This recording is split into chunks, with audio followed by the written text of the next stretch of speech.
Hey friends, Aram Choe here with the 911 Strong podcast. On today's episode, I'm joined by, nobody. It's just me. It's an intimate conversation between you, the listeners, and me. And I really hope you get a lot out of it because I'm going to get very, very vulnerable on this episode. All right, stay tuned. The next episode of the 911 Strong podcast starts right now. Station to all units. Prepare to copy. You're listening to the 911 Strong podcast. Don't act like I never told you. With Aram and Kristen, bringing you stimulating discussion. No, I like the sound of that. An entertaining conversation. And now, here's Kristen and Aram.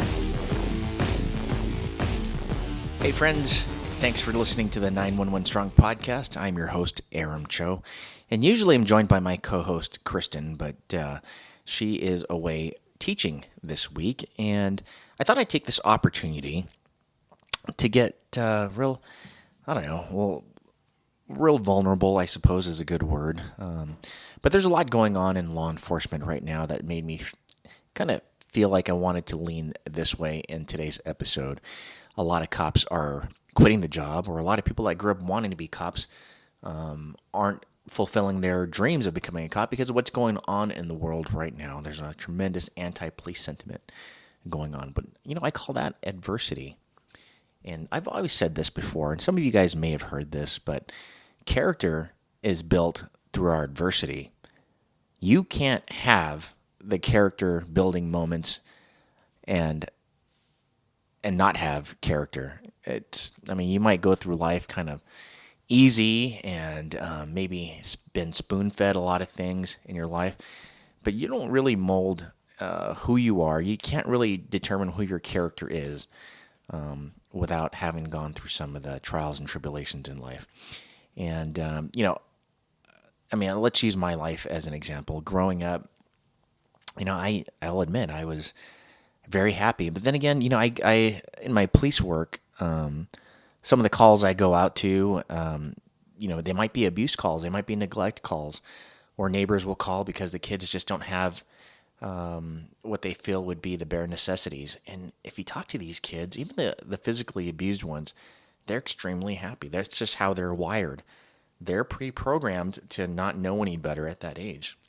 Well, it's not till we become more aware, maybe high school, that when you start visiting friends' houses and you're like, hey, this family is really different. They love each other. They've got cool things. They've got a big house, fancy car. And then maybe you might start comparing inadequacies and adequacies and wondering where you are. And, where I was growing up, the first, 12 years of my life, we lived in a small 2-bedroom, 1-bathroom rental. My dad had discharged from the Army when I was 5 and kind of did a bunch of different jobs. He was very, very smart, but just unhappy. I think he was the type of guy that wanted to be a serial entrepreneur, and he pretty much was. And I think that's where I get my zeal and drive for trying to do new things. And, my mom was the stable, I'm happy with my job type person until she found opportunities and decided to be her own businesswoman. But, up until that age, I grew up in an area called Rosemead, California. And at the time, my neighborhood was made up of kids my age and a lot of hardworking parents. I would definitely call it a blue-collar community. And I lived a block away from my school. So I had a lot of free time. Both my parents worked. This area that I lived in had a front house and a back house. I lived in the front. And the lady that lived in the back was my babysitter, essentially. She just made sure I didn't kill myself or play with, kitchen knives and stuff. But for the most part, I was on my own. And I didn't know any better. Life was fine. I didn't pay attention to what my parents had or didn't have. And as far as possessions went, back then there was not nearly as many things that kids desire today. Back then I couldn't say I wanted the new Xbox. There was nothing. The Nintendo had just came out, and my dad worked for an electronics business, and he happened to get a good deal on one. That's why I had one. But I just wanted things that normal kids wanted. I wanted a bike. I wanted a skateboard. I didn't. My parents pretty much picked out my clothes. I just went to school wearing the clothes my parents picked. it all clicked at a certain point. I think I was in junior high. My dad started his video shop, and my mom started her flower shop. And we bought our first house. We moved to Alhambra, California. And, life was a little easier. That's when I became aware, the house was nicer. Parents' cars were nicer. I'd ask for things, and it wasn't as difficult to try to get things. And then, I kept in touch with my friends from the city I moved away from, which is really just a couple cities over, maybe a mile and a half. And that's when I really noticed, when they came over, how their eyes kind of got big. And, when I had to have sleepovers or birthday parties or whatever, like, hey, Aram's family came up. And I don't know, I think it just kind of did something for me. It kind of made me feel a little more humbled. I tried to give more than I received.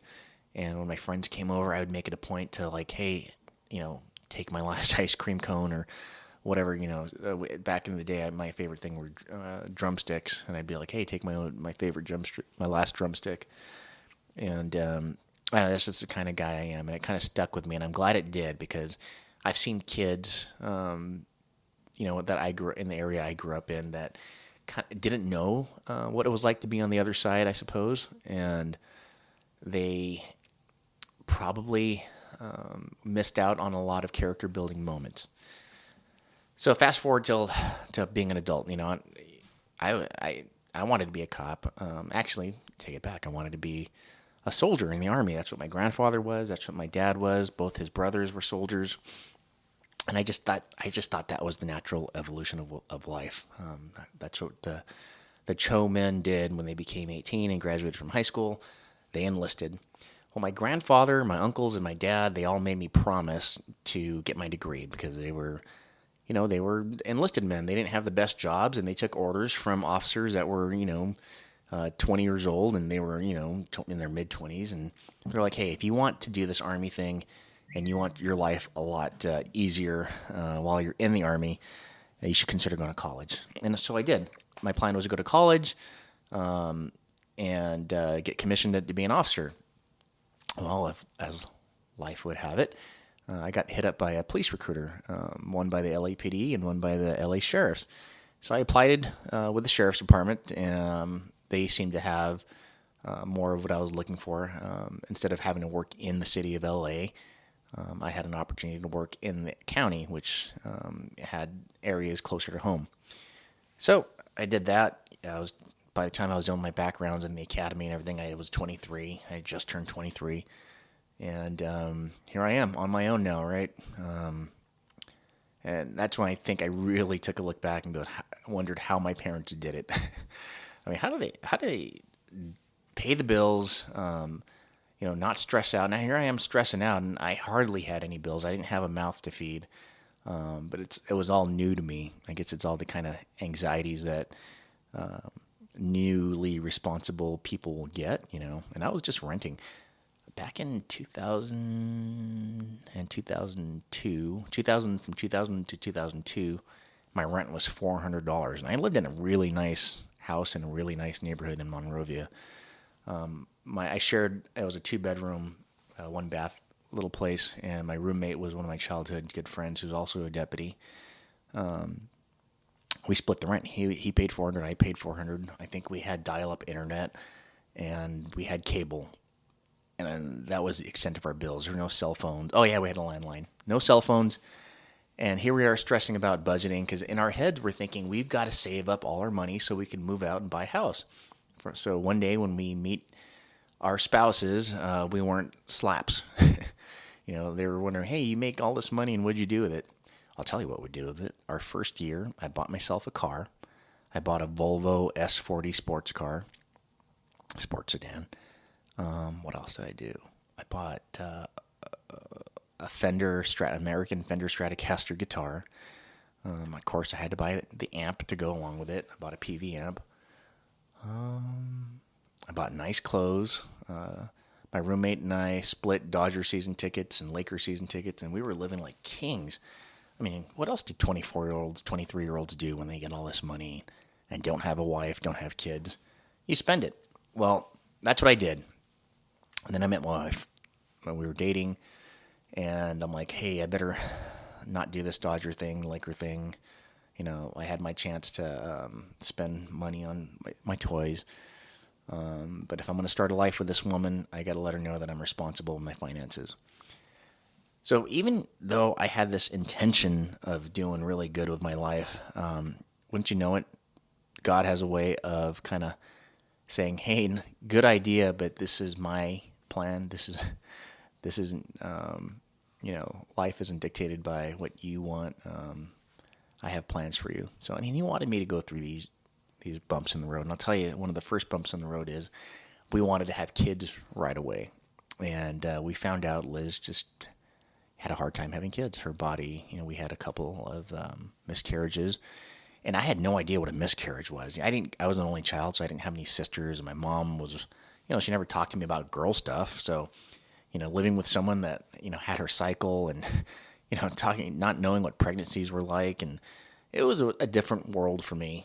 And it was hard because in my head, we're like, we lost a kid. We lost another kid. What's going on? We can't get pregnant. And I had all these grandiose ideas of having a large family because I was an only child. And I married a girl that came from a large family. She's, Liz is one of 7 kids. And I felt like, man, maybe this isn't where God wants us in life. And, we went to the doctor, and the doctor's like, here, well, let's put you on progesterone, Liz. And that did the trick. We had a baby. We had our first child, Kalia. She's now 15 and a half. She'll be 16 in a couple months. And, I'm like, oh, boy, I have no idea how to raise girls. I grew up with boy cousins and girl cousins, but I mainly hung out with boy cousins. And I'm like, what? Luckily, I had my wife, who was very experienced and with her siblings and stuff. But I'm like, she can't tell me how to be a dad. And I learned a lot from my first child. We tried to have her second, and we were hopeful that, maybe her body was fixed now and that we can just jump into having her second. And wouldn't you know it, we had another miscarriage and went back to the doctor, and she had to get on progesterone again. So we got on progesterone. And in our heads, we're like, hey, if we're ever going to get pregnant, she's got to have to go on progesterone. We're going to have to go to the doctor to encourage this pregnancy. And mind you, even when we were pregnant, it was nerve-wracking the entire time because it's like, will this go full term, right? It's all concerns that people in our situations have. Luckily, they did. And, God has a funny way of doing things because right after we had number 2, which was our boy, we were like, hey, we have this girl, we have this boy, we have one of each, the family of 4. We're in a good place right now. When, we are, we don't have to worry about birth control or anything like that because she can't get pregnant without being on this medication. And we're okay. We're in a good spot. And wouldn't you know it, we were pregnant right away without medication. Her body just kind of balanced out, I suppose, and was a good environment to get pregnant. And we did. That's why our boys are only like 16 months apart.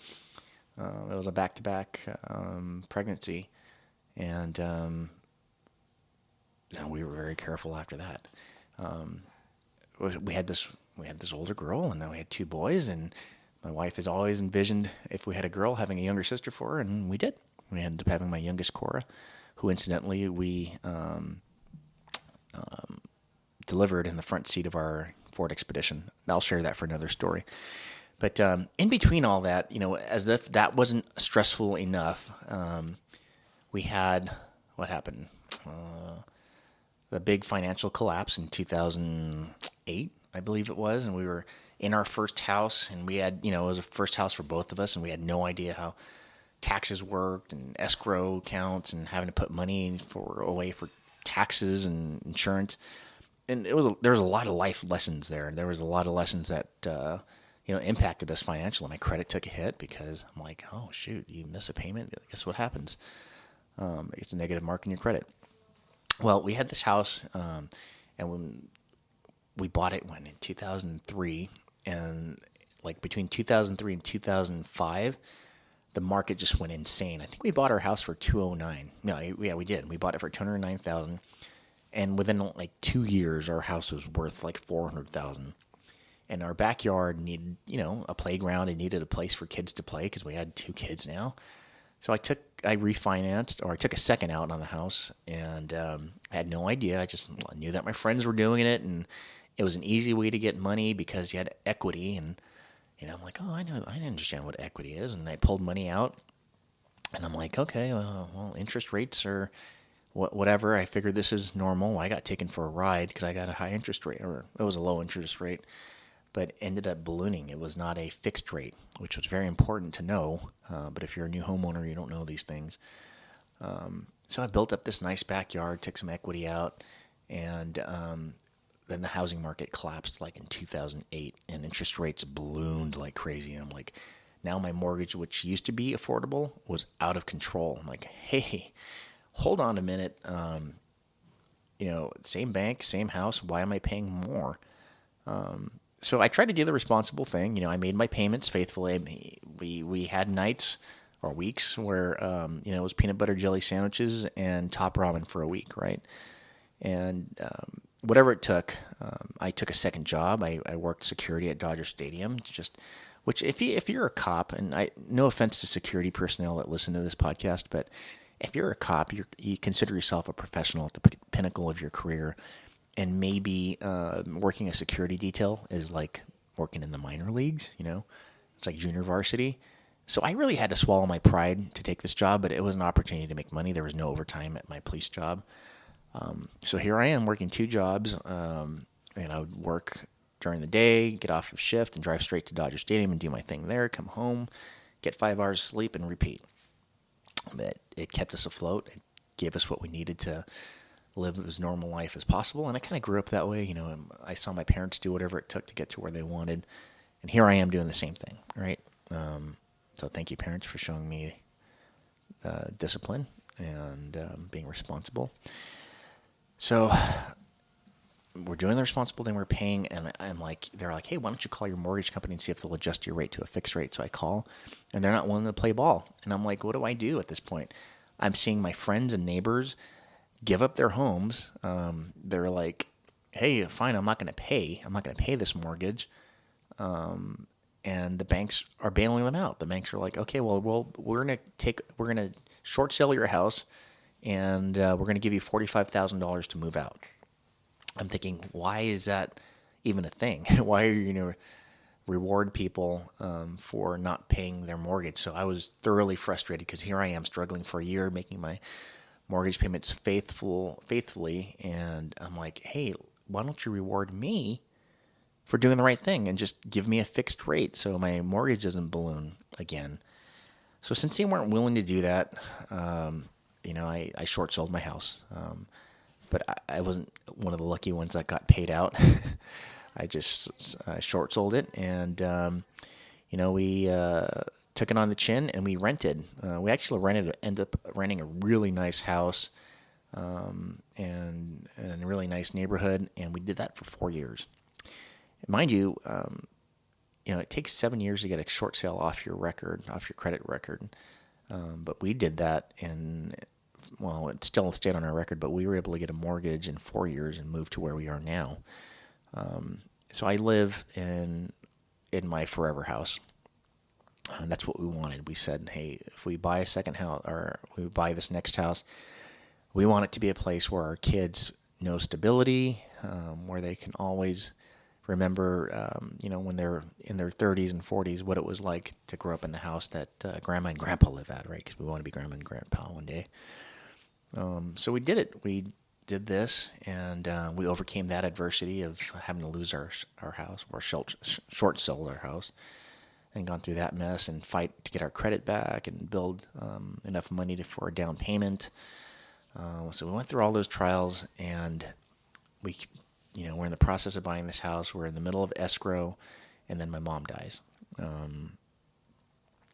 me go back a little bit. My mom had been diagnosed with stage 3C ovarian cancer a couple of years into us renting that other house. And we battled through that, and she overcame that, right? She had a very invasive surgery, and she went through chemo, and she got through. and she was going to enjoy life and